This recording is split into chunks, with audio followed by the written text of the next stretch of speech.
நீ என்னுடைய அக்கா தங்கச்சியை கற்பழித்தாயா? உன்னுடைய சிங்கள அக்கா தங்க சிங்கள பெண்கள் 100 பேரை நான் கற்பழிப்பேன். இது ஒரு தலைவன் பேசுற பேச்சா? இது தமிழ்நாட்டு மக்களுக்கு நான் சொல்லிக்கொள்ள விரும்புவது, ஈழத்தில் வாழ்கின்ற தமிழ் மக்கள் எங்களுக்கு தெரியும் இங்க என்ன நடந்தது. இங்க வாழாத சீமான் சொல்ற பொய்களை நம்புறதுக்கு நாங்கள் தயாரில்லை. நீ யாருக்கு இந்த பொய்யெல்லாம் சொல்லி கொண்டிருக்கிற? இதால உனக்கு என்ன லாபம் இருக்குது? உன்னால முடியுமா தமிழ்நாட்டை தனிநாடாக பிரகடனப்படுத்தி ஒரு வசனம் பேசுறதுக்கு?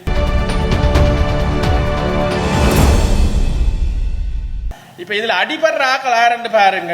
இவ எல்லாருமே தங்களுடைய தலைவர் யாருன்னு சொல்லி, இப்ப அர்ஜுனா யார தலைவர் என்று சொல்றார்? மேதகு, கடவுள், வேலுப்புள்ள, பிரபாகரன் என்ற தலைவர் என்ற. சீமான் யார தலைவன் என்று சொல்றார்? அவரும் மேதகு, வேலுப்புள்ள, பிரபாகரன் என்ற தலைவன் என்ற. அப்ப இவ இந்த அடிபடுற டீம் சாட்டதுரை முருகன், மு களஞ்சியம், சீமான் போன்ற இந்த தமிழக அரசியல்வாதிகள் மிக மோசமான அசிங்கம் பிடித்த அரசியல்வாதிகள். முழுக்க பொய்மையிலேயே தான் சீமானுடைய அரசியல் கட்டப்பட்டிருக்கின்றது. ஈழத்தில் வாழ்கின்ற, இது தமிழ்நாட்டு மக்களுக்கு நான் சொல்லிக்கொள்ள விரும்புவது, ஈழத்தில் வாழ்கின்ற தமிழ் மக்கள் எங்களுக்கு தெரியும் இங்க என்ன நடந்தது. இங்க வாழாத சீமான் சொல்ற பொய்களை நம்புறதுக்கு நாங்கள் தயாரில்லை. ஒரு இடத்துல நான் பார்க்கிறேன், சீமான் ஒரு கட்சி தலைவனாக மிக ஆபாசமான ஒரு வார்த்தை ஒன்று சொல்றார். நீ என்னுடைய அக்கா தங்கச்சியை கற்பழித்தாயா? உன்னுடைய சிங்கள அக்கா தங்க சிங்கள பெண்கள் 100 பேரை நான் கற்பழிப்பேன். இது ஒரு தலைவன் பேசுற பேச்சா? யோசிச்சு பாருங்க. ஒரு சாதாரண ரோட்ல இருக்கிற ஒரு ஒரு ஒரு ஒரு பொறுக்கித்தனமான ஒரு பொறுக்கி கூட ஒரு ஐஆர்சி கூட பேச மாட்டான் இவ்வாறானது. பிறகு இன்னொருத்தர சொல்ற, தமிழ் பெண்களின் மார்புகளை அறுத்து சணல் கயிறில் கோர்த்து தொங்க விட்டார்கள். தமிழ் மக்களின் தொடைக்கரியை வெட்டி இங்கு தமிழனின் தொடைக்கறி விற்கப்படும் என்று விற்பனைக்கு வைத்திருந்தார்கள். இது யாருக்கு இந்த சீமான்? இப்ப எனக்கு சீமான் ஸ்டைல்ல சொல்றேன்னா, நீ யாருக்கு இந்த பொய்யெல்லாம் சொல்லி கொண்டிருக்கிற? இதால உனக்கு என்ன லாபம் இருக்குது? உன்னால முடியுமா தமிழ்நாட்டை தனிநாடாக பிரகடனப்படுத்தி ஒரு வசனம் பேசுறதுக்கு? இந்தியாவில் அன்றைக்கு 1950களில் பெரியார் முன்வைத்த தனி திராவிட நாடு, உனக்கு தமிழீழம் வேணும்னா நீ அங்க வாங்கிக்க, தனி நாடா நீ பிரிச்சுக்கொள் உன்னுடைய நாட்டில். நீ என்னத்துக்கு இங்க பிரிவினைவாதத்தை தூண்டுறதுக்கு முயற்சி செய்கிறாய்? இந்தியாவில் தமிழ்நாட்டில் எத்தனை ஆயிரம் பிரச்சனைகள் இருக்கின்றது. அவற்றை பற்றி பேசாமல் ஒருமனவே பிரபாகரன் என்கின்ற பயங்கரவாதியை மட்டும் பேசுவது இந்த புலி பயங்கரவாதிகளுக்கு பின்னால் இருக்கின்ற மிக பாரிய $1 மில்லியன் காசு இருக்குது. அந்த காசுக்காகத்தான் சீமான் போன்றவர்கள் இதை பேசுறாங்க. இது ஜேன்ஸ் டிஃபென்ஸ் வீக்லி என்று சொல்லப்படுகின்ற உலகளாவிய பயங்கரவாத அமைப்புகள் தொடர்பாக சர்வதேச ஒரு ஒரு ஒரு சுயாதீனமான நிறுவனம் உண்டு. ஜேன்ஸ் டிஃபென்ஸ் வீக்லி என்றது மிக முக்கியமான ஒன்று. இன்டர்நேஷனல் கிரைசிஸ் குரூப் மாதிரி. அவர்களுடைய தரவுகளின்படி LTTE tigers are having the world second biggest rebel income.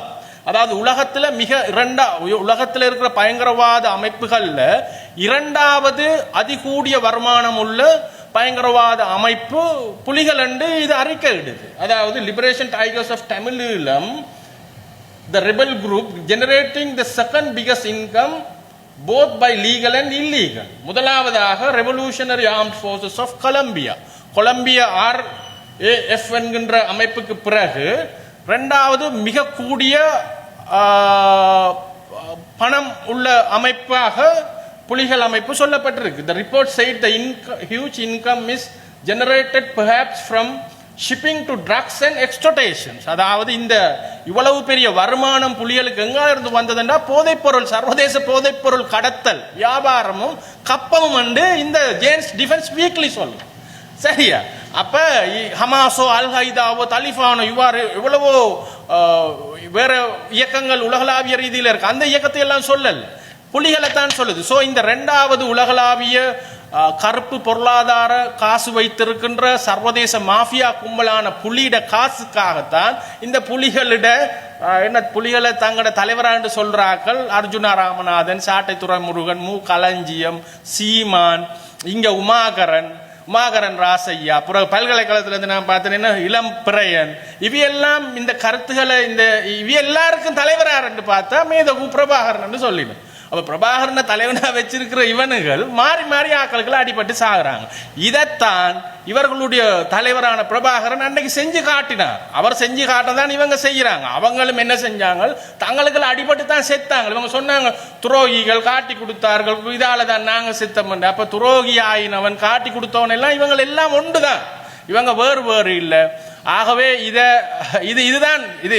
இப்ப அந்த பல்கலைக்கழக விரிவுரையாளர் சொல்றார், அர்ஜுனா ராமநாதன் எங்களோட பல்கலைக்கழகத்தில் படித்தவர், அவர் இவ்வாறு பேசக்கூடாது பல்கலைக்கழக மாணவர்களை. சரியா? அப்ப எனக்கு சிரிப்பு வந்தது. உங்களுடைய பல்கலைக்கழகங்களோட ப்ரொடக்ட், சரி, உங்களுடைய பல்கலைக்கழகங்கள் உருவாக்குபவர்கள் இவர மாதிரி ஆக்கள் தான்.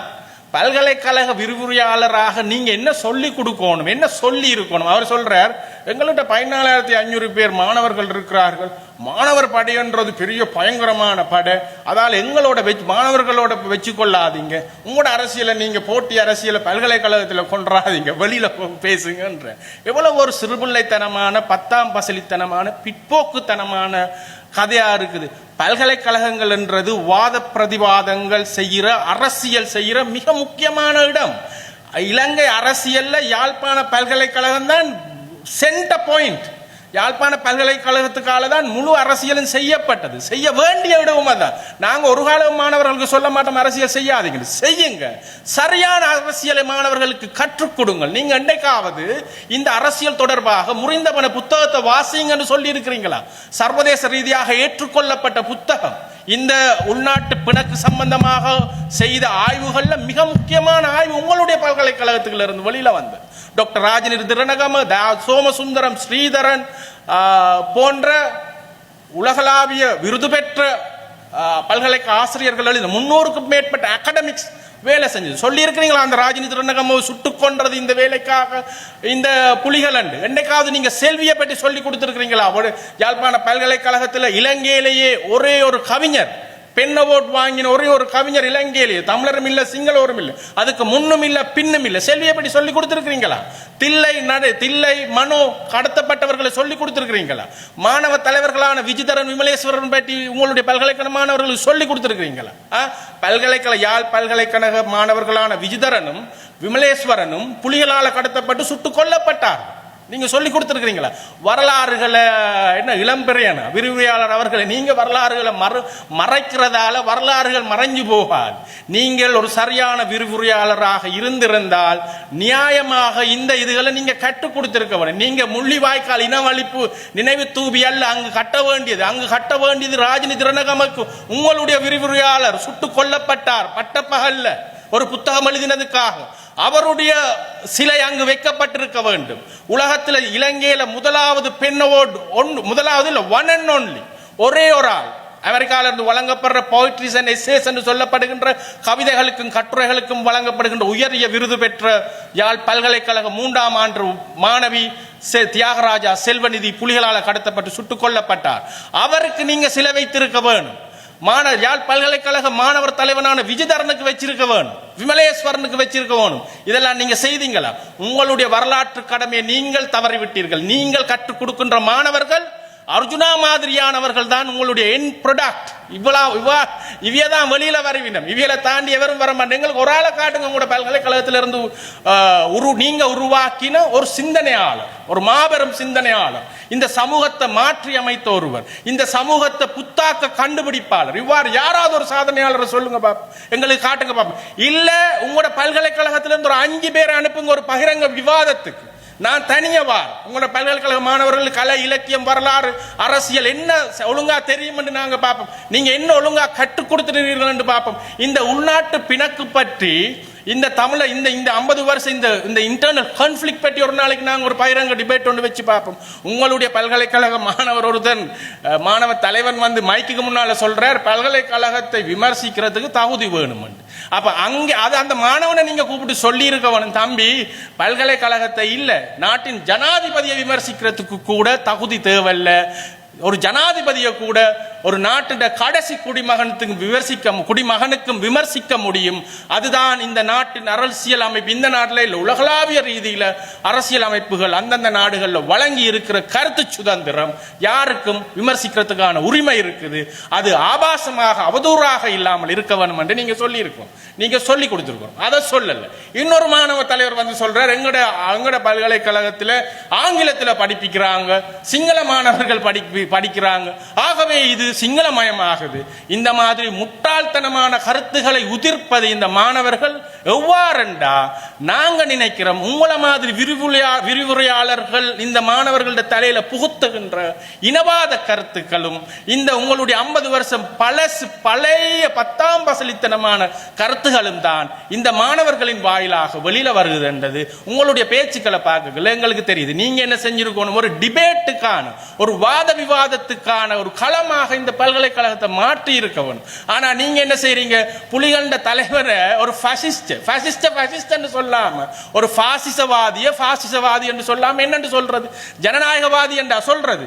அந்த சட்டத்தரணி ஒருவர் புலிகள தலைவனை பாசிசவாதி என்று சொல்லிட்டாராம் என்று அவர் ஒரு கருத்தரங்குக்கு ஒரு லெக்சருக்கு பல்கலைக்கழகத்துக்கு வரக்குள்ள உங்களுடைய பல்கலைக்கழக மாணவர்கள் அதை தடுத்து நிறுத்துறாங்க. எங்கட தலைவர் பாசிசவாதி என்று சொன்னோடையோ நாங்க விட மாட்டோம். முறையின்படி நீங்க என்ன சொல்லி கொடுத்துருக்கணும், தம்பியாவை அவர் பாசிஸ்ட் தான், அவர் ஹிட்லரை போல ஒரு பாசிஸ்ட் என்ன, பாசிச கட்சி என்ன நீங்க இந்த வரலாறு சொல்லி கொடுத்துருக்கணும். அப்படி இல்லையா நீங்க சொல்லியிருக்கணும், சரி தம்பி அவர் பாசிஸ்ட் இல்ல, ஏன் இல்லை என்று நாங்க அவவோட விவாதிப்போம், அவ விடுங்க உள்ளுக்கணும். இதுதான் உலகளாவிய பல்கலைக்கழகங்கள் உருவாக்குகின்ற கலாச்சாரம் இருக்கின்றது. நோம் சோம்ஸ்கியும் ஜுவால் நோவா ஹராரேயும் இஸ்ரேல்ல இவ்வாறு தான் உருவாகினார்கள். இன்னும் மாபெரும் சிந்தனையாளர்கள் இவ்வாறு பல்கலைக்கழகங்கள் ஊடாக உருவாகினார்.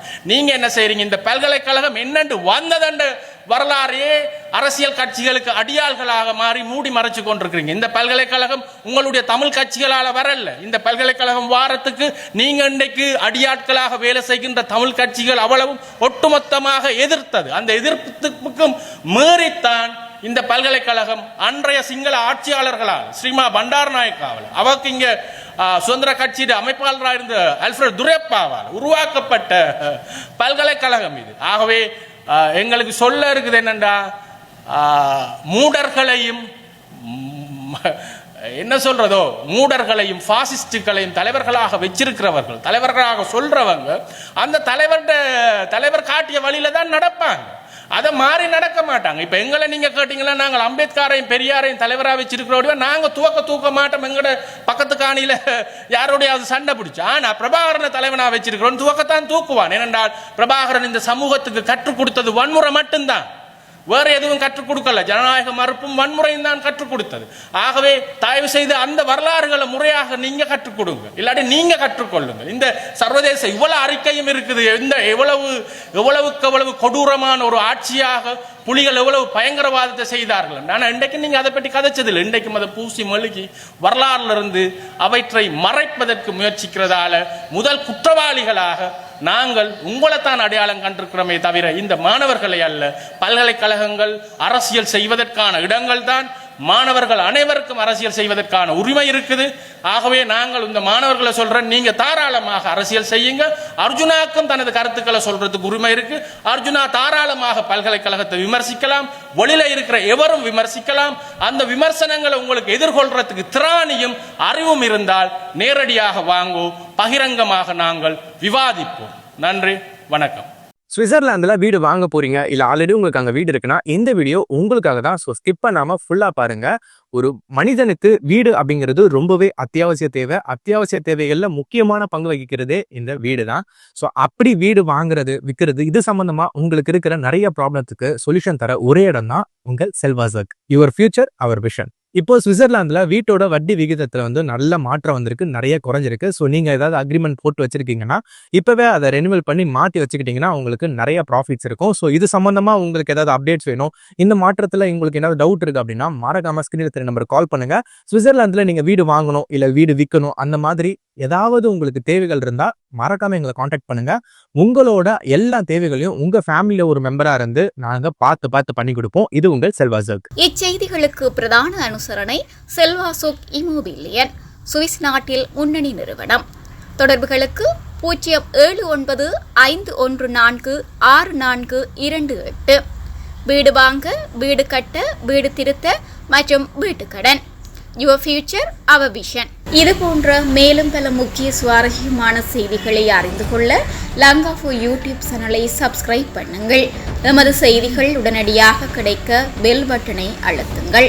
அத்தோடு எமது செய்திகளை மற்றவர்களும் பார்வையிட ஷேர் செய்யுங்கள். நன்றி.